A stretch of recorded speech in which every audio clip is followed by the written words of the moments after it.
ഇന്ന് ഞാൻ ഉണ്ടാക്കാൻ പോകുന്നത് നെല്ലിക്ക കൊണ്ട് ഒരു റെസിപ്പിയാണ്.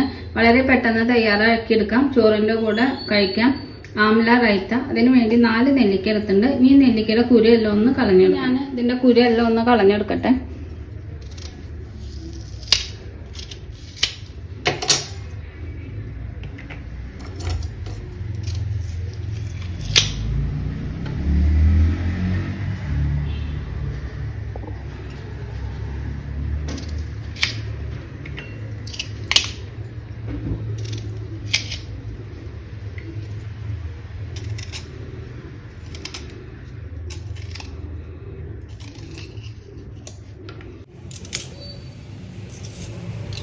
ഇപ്പൊ നെല്ലിക്കയുടെ കുരുയെല്ലാം കളഞ്ഞെടുത്തു. ഇനി ഇതൊന്ന് ചതച്ചെടുക്കണം. ഒരു മിക്സിയുടെ ജാറിലേക്ക് ഇട്ട് കൊടുക്കാം. ഇത് വേണമെങ്കിൽ ഒന്ന് ആവി കയറ്റി എടുത്തിട്ട് ഉണ്ടാക്കാം.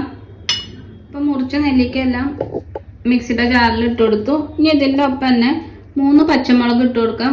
ഓരോരുത്തരുടെ എരിവിനനുസരിച്ച് ഇട്ട് കൊടുക്കാം. ഞാൻ ഇവിടെ 3 പച്ചമുളകാണ് എടുത്തിരിക്കുന്നത്. അത് ഇട്ട് കൊടുക്കാം. ഇതിലേക്ക് ഉപ്പിട്ട് കൊടുക്കാം. ആവശ്യത്തിനുള്ള ഉപ്പിട്ട് കൊടുക്കാം.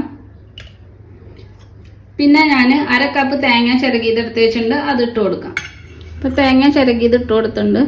ഇനി ഇതൊന്ന് ചതച്ചെടുക്കണം. തരുതരപ്പായിട്ട് ഒന്ന് ചതച്ചെടുക്കാം. ഇപ്പം 1/2 കപ്പ് തേങ്ങ ഇട്ട് കൊടുത്തു. ഇനി ഇതൊന്ന് ചതച്ചെടുക്കണം. ഇപ്പം നെല്ലിക്ക, നാളികേരം, മുളക് ഇതൊക്കെ ചതച്ചെടുത്ത് കൊണ്ടുവന്നുണ്ട്. ഇനി ഇതൊരു പാത്രത്തിലേക്ക് മാറ്റാം. എരിവ് ഓരോരുത്തരുടെ ആവശ്യത്തിനനുസരിച്ച് അഡ്ജസ്റ്റ് ചെയ്യാം. ഞാനിപ്പോൾ അത്ര എരിവായിട്ടല്ല ഉണ്ടാക്കിയെടുക്കുന്നത്.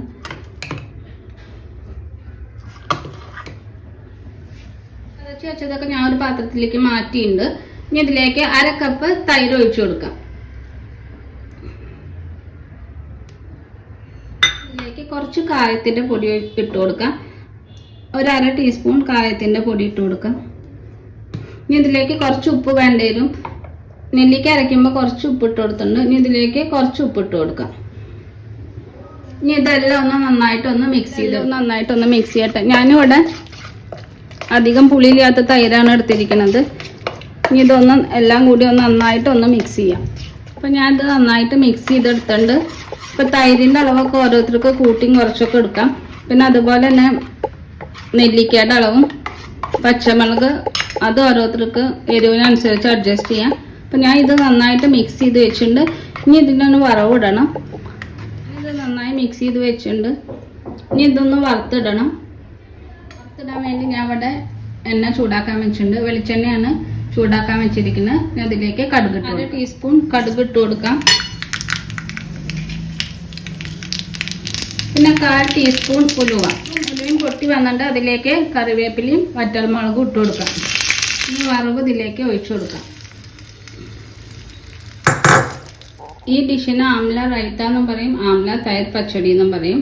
അപ്പോൾ എല്ലാവരും ഉണ്ടാക്കി നോക്കൂ. ഇഷ്ടപ്പെട്ടാൽ ലൈക്ക് ചെയ്യണം, ഷെയർ ചെയ്യണം, സബ്സ്ക്രൈബ് ചെയ്യണം. Thanks for watching.